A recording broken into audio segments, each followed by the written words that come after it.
This is not a protest here in Balboa Park this evening. In fact, organizers are calling it a peaceful gathering. Those organizers are with the Jewish Voice for Peace organization here in San Diego. Now, that organization is calling for an immediate ceasefire in the Israel-Hamas war, as well as an end to all of the hate crimes that have erupted as a result of the problems half a world away in the Middle East and here at home.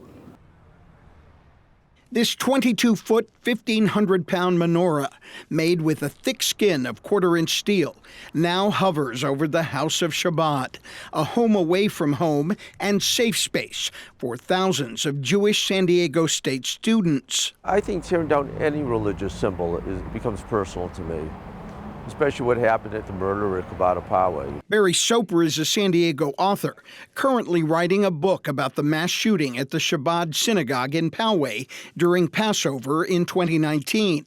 Lori Gilbert Kay was killed by a gunman who later pleaded guilty to the hate crime that also injured 3 others. So when Soper saw the vandalism of the menorah at SDSU's Chabad House in late March, he launched the effort to replace it. A security camera caught the suspect, who police later said committed this hate crime. Pyramids are really hard to climb. Josh is Soper's son, who happens to be a mechatronic engineer in Florida. The younger Soper has worked on defense weapons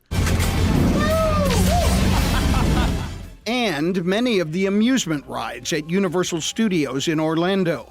He grew up in San Diego with no connection to SDSU, but he says the anti-Semitic vandalism was personal, and he was compelled to design the replacement. We thought it was just, replacing a menorah, and then the more we did it, it just started becoming more and more fantastic.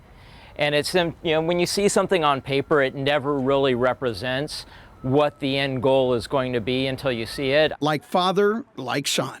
My hope is that whether you're Jewish or Palestinian, life gets better, that we don't get involved in anti-Semitism either way or hate, that we really care about each other and find a happy place for one another.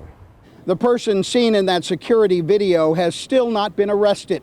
The police investigation is continuing. As for the replacement menorah and landscaping that has been done around the Chabad House, that's being paid for by private donations.